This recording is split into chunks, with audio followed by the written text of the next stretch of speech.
അതിശക്തരായ പല മന്ത്രവാദികൾ വന്ന് ശ്രമിച്ചിട്ടും ചാത്തനെ തളയ്ക്കാൻ സാധിച്ചില്ല. ഒടുവിൽ മനക്കിലെ അവസാനത്തെ സന്തതിയായ കൊടുമൻ പോറ്റി ചാത്തനെ തളയ്ക്കാനെത്തി.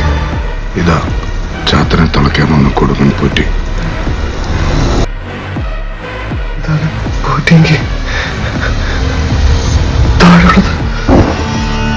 ചാത്തൻ മച്ചയും മാംസമുള്ള മനുഷ്യനെ പോലെ ഈ മനയ്ക്കുള്ളിൽ നമുക്കൊപ്പം നടക്കുന്നു.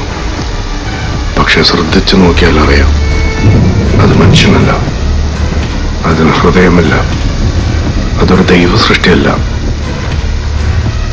അതിന് മരണത്തിന്റെ മണ.